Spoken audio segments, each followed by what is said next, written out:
Good morning, everyone. I am Allyssa Lorraine Abbas. For this time, I will discuss Lesson 2. It is all about culture, its meaning, characteristics, and function.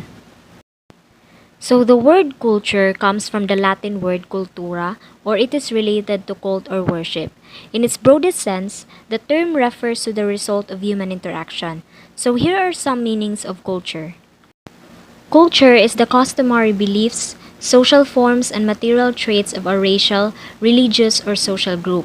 It is also a set of shared attitudes, values, goals, and practices that characterizes an institution or an organization. It can also be defined as all the ways of life, including arts, beliefs, and institutions of a population that are passed down from generation to generation. Culture has been called the way of life for an entire society. As such, it includes codes of manners, dress, language, religion, rituals, and of course, art. Now, how is culture related to philosophy?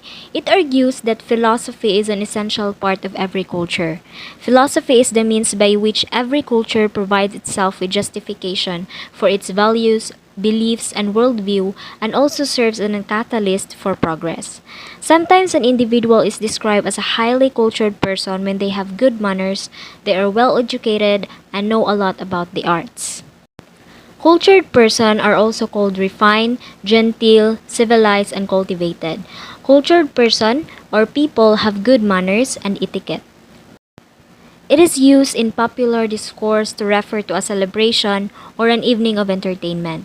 Culture in this sense is identified with aesthetics or the fine arts like dance, music, or drama. In anthropology and sociology, culture is employed in a certain way, so it refers to the sum of people's life experiences, like their behavior, beliefs, feelings, and thoughts. It encompasses everything they learn as social beings.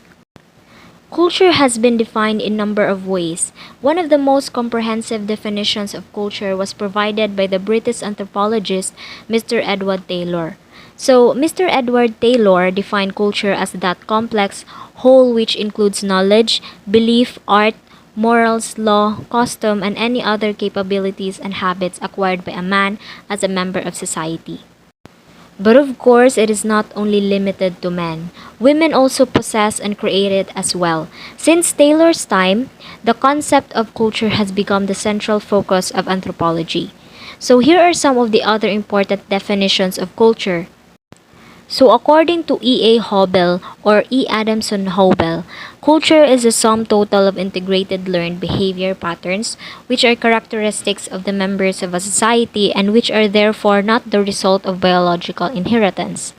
So Malinowski also defines culture as the handiwork of man and the medium through which he achieves his end. Now we have here characteristics of culture. First is learned behavior. We learn culture from our families, peers, institutions, and media. The process of learning culture is known as enculturation.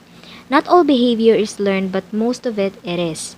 Like combing one's hair, standing in line, telling jokes, criticizing the president, those are all behaviors that had to be learned. So some behavior is obvious, like people can be seen going to watch movies, eating using spoon and fork, or driving a car. So those behavior is called overt behavior. Other behavior is less visible, like feeling hatred for an enemy. So this behavior which is not openly visible is called covert behavior. Both may be and of course learned. Next characteristic is culture is abstract. Culture is the shared ways of doing and thinking. So there are actually degrees of visibility of cultural behavior, ranging from the regularized activities of persons to their internal reasons for so doing. In other words, we cannot see culture as such, we can only see human behavior. Next is culture is a pattern of learned behavior.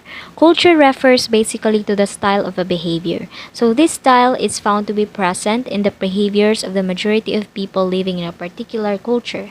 It is indicated that the learned behavior of people is patterned.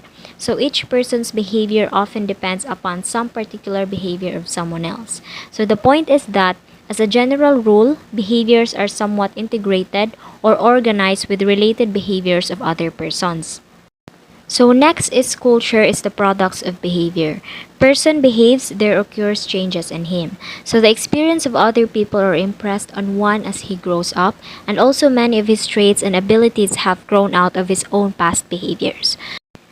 So culture includes attitudes, values, knowledge. So each person learns in his culture what is good, true, and beautiful. So attitudes, values, and goals are defined by the culture, while the individual normally learns them as unconsciously as he learns the language.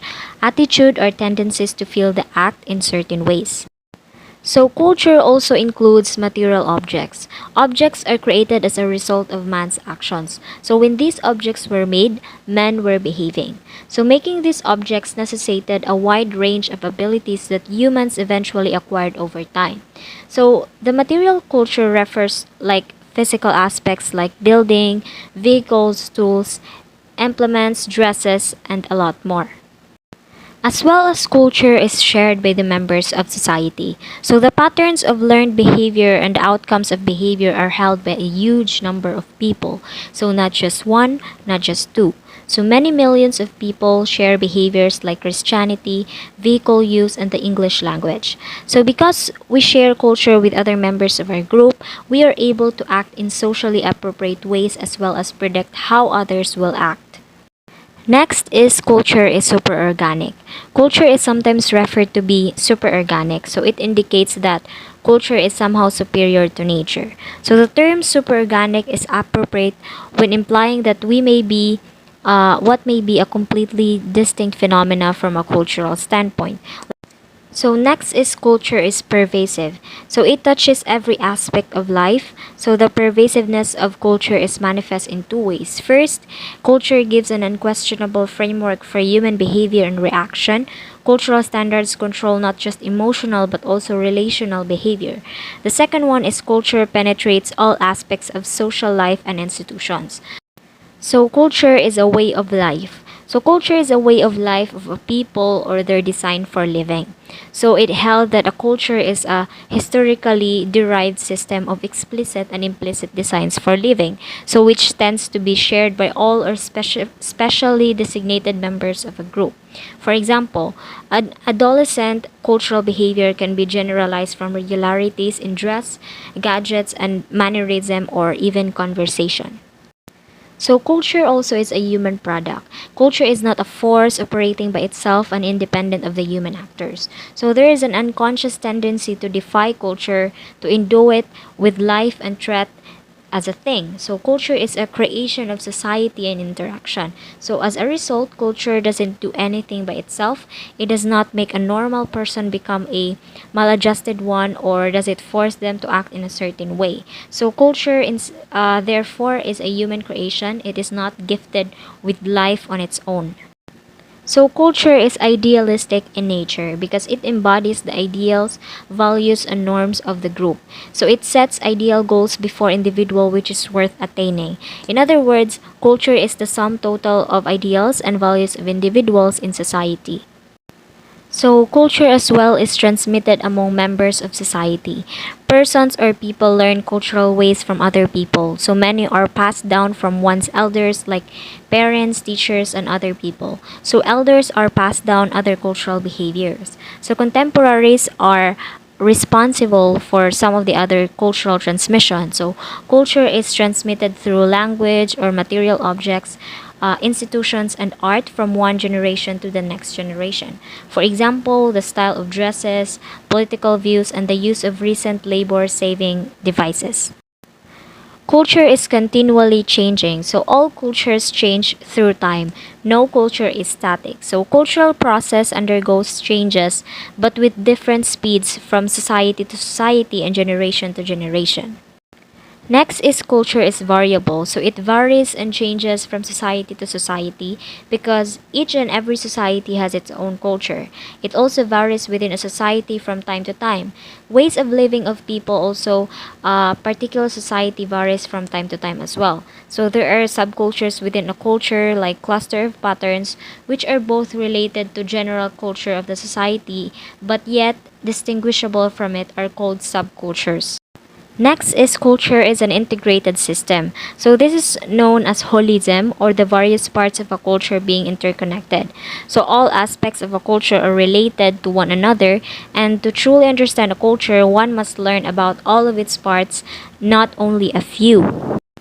So language is the chief of vehicle. So although culture is transmitted in different ways, language is most important vehicle. So it is a specialized language pattern serves as a common bond to the members of a particular group or subculture. So a man lives not only in the present but also in the past and in the future.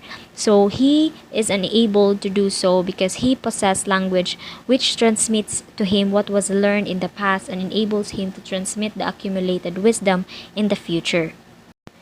Now let's move on to functions of culture. So first, culture defines situations. So each culture has many subtle cues which define each situation. It reveals whether one should prepare to fight, run, laugh, or make love. For example, suppose someone approaches you with right hand outstretched at waist level. So what does that mean? It means that he wishes to shake hands in friendly greeting, and that is only known and obvious to people who are familiar with the culture. Next is culture defines attitudes, values, and goals. So each person learns what is good, true, and beautiful in his culture. So values are measures of goodness or desirability. For example, we value private property, government, etc. Next is culture defines myths, legends, and supernatural. So every culture has its own set of myths and stories. So they have the potential to inspire, encourage work and sacrifice, and provide solace in times of sorrow. So people who believe in ghosts and act on that conviction are seeing them. We cannot comprehend a group's behavior until we know something about their myths, folklore, and supernatural beliefs. So myths and legends may have a significant impact on a group's behavior. Culture also provides the individual with a ready-made view of the universe. So the nature of divine power and the important moral issues are defined by the culture. So culture provides behavior pattern. If men utilize to their goals means that culture also places restrictions on human activities. So a society without rules or norms to define right and wrong behavior would result to chaos. Next is culture and society. So according to Ralph Linton, a society is organized group of individuals and organized group of responses. So, culture is necessary for a society to exist. It is always made up of individuals and their groups. So, people are cultures, carriers, and transmitters, but they are not culture themselves. Thank you so much for listening.